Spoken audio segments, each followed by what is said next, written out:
And he'd been there for 18 years. It was just impossible.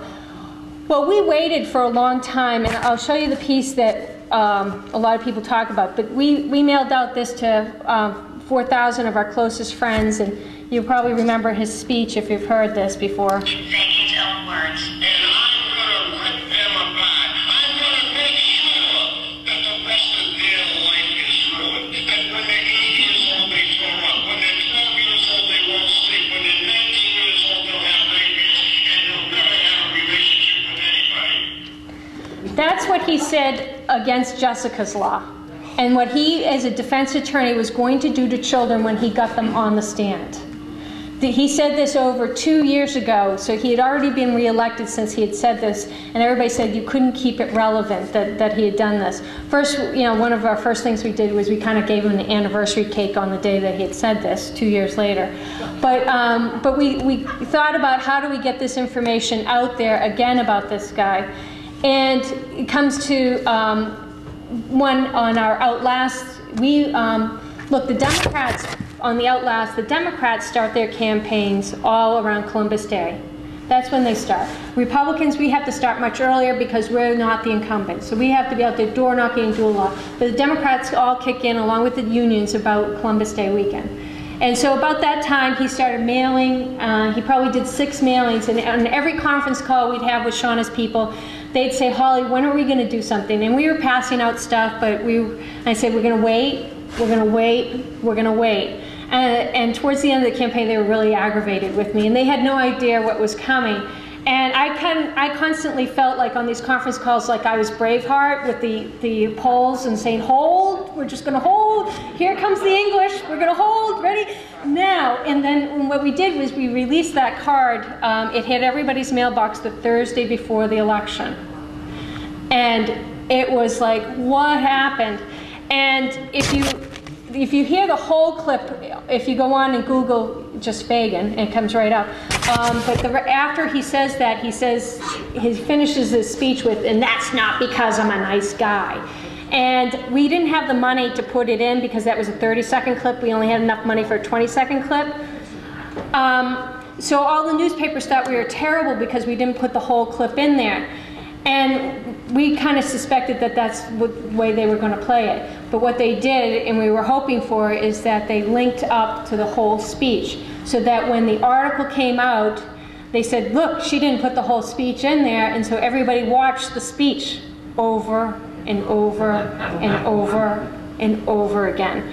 And if you remember when, the Willie Horton ad, and nationwide they only spent $80,000 to play that. It was the media that played it over and over again. So I kind of feel like I Willie Hortoned Reagan because the newspapers played it over and over again. They kept linking to it. The Taunton Gazette hated us so much that when the State House News Service wrote an article about it and they had published it, and they didn't think it was hard-hitting enough against us, the Taunton Gazette wrote a whole nother article to say how terrible we were, but then wrote out the entire speech so people, and then said, here, watch it, and so that they could watch the speech again. And so we outlasted him on that. We waited till the last possible moment. And then on top of that, Reagan went screaming to the media and said, she went negative. We thought that was kind of funny. And the following day, as he's crying about that we had gone negative outcomes, that we put out this personal note from Shauna on pink paper to every voter, nice little pink thing, all hand addressed to every voter in the district, so that we were finishing on a positive note. And so he had no idea what to do other than lose.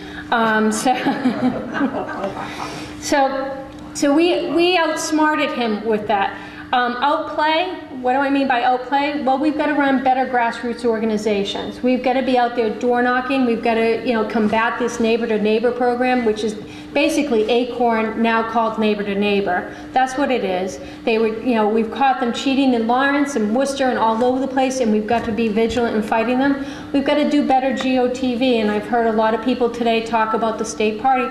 They quite frankly blew it on the GOTV. Mary Connaughton would be state auditor if they had done their job correctly today. Craig Spatafora would be a state senator today if they had done their job correctly, and Tom Keyes would have won down against Terry Murray. All of those races were by about 2%. And when you run GOTV correctly, it's a 4% difference. And so we could have used that 4%. So we've got to outplay the Democrats. And lastly, we've got to outlast them. When you're running your campaigns, you can't run out of the money at the last moment. Remember that the last 3 weeks is when 40 to 44% of the people make up their minds, so you got to hold it to the end.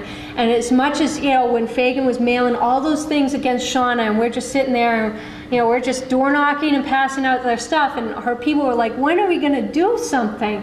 And I said, we got to hold, we got to hold, we got to hold for the right time. And we did it to the point that he couldn't recover. The only thing he could do was he placed a couple extra ads in the Taunton Gazette, which was playing our favorite clip.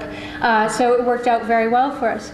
Another race I did out in Kansas at the same time is we knew our Democratic opponent would do at least, she was incumbent, that when she had first run, she had done 11 mailings. And so what we did was we made sure that we were going to be able to keep up with her for those last 11 mailings, and that the last 3 days we had more mailings in the mailboxes than she did. We also knew what type of mail they were going to send out, so we kind of mixed it up, did a lot of handwritten stuff instead of the glossy stuff. So goals for going forward for Republicans: one, we've got to recruit candidates for 2012. We've got to continue. I want to pick up another 20 seats in the House, 5 seats in the Senate. We can do it. Train our candidates, train our volunteers. Look at what they did with neighbor to neighbor against us. We've got to be smarter than them on the Get Out to Vote program. I also recommend that you start walking around with your cell phones and taping the Democrats when they say something that's stupid. And they give us plenty of opportunities, and that stuff goes viral. If you remember, Terry Murray's got hit about, she said that everybody has the right to come here and be a resident, and she was Miss Pro Illegal Immigration. That tape actually was done by the Democrats, and they had posted it on a Democratic website, and so we just happened to pull it off at the right time and send it to all the media outlets for her to take a look at. And she said it was a dirty trick done by the Tea Party. It was like, wait a minute, it was the Democrats that recorded this stuff at a Democratic fundraiser. And so Democrats tend to say stupid things, so go tape them, see what they're going to say. And then my last bit of advice I'd love for somebody to do. About a year ago, I started the Facebook page, Tell the Kennedys to privately fund the Ted Kennedy Shrine. And I did it as a kind of teaching myself on how to start a Facebook page and kind of a Facebook group. Everybody's like, oh, and so I was teaching myself how to do it. And the Herald picked up that I was doing this, because I guess I invited too many friends from the Herald, and they wrote about it. And then I got asked by Dan Ray to come on radio to talk about it. And sure enough, when I showed up to do Dan Ray's show, there's Channel 5 there, and they said, Vicki Kennedy's kind of upset with you. And they asked me to go on, and so I laughed through the whole interview, and I usually get pretty uptight about doing TV interviews. I laughed at the whole thing because I thought of all the things. I write a blog, I do all this consulting, I write for the Herald, and this is what they asked me about is a Facebook page. But I had 2,500 friends and was able to make some impacts, and I think we're going to be able to stop some of that funding. But I think what we should do next is petition the governor to stop Tom Kenton from getting $495,000 worth of sick days. Our governor has been missing on this issue, hasn't said one word. Mr. I want to take over the authorities, I want to straighten things out, and yet he has not had one thing to say. And I think it's especially important when you see what's going on in Wisconsin, that we just can't continue to afford frivolous perks, and that everybody has to have skin in the game. And we've got this guy who's retiring at the age of 59 with a pension of $200,000 and taking $495,000 worth of sick days. There is something really, really wrong. So I think we should be petitioning the governor and calling the governor out to say, you got to straighten out this mess. So that's my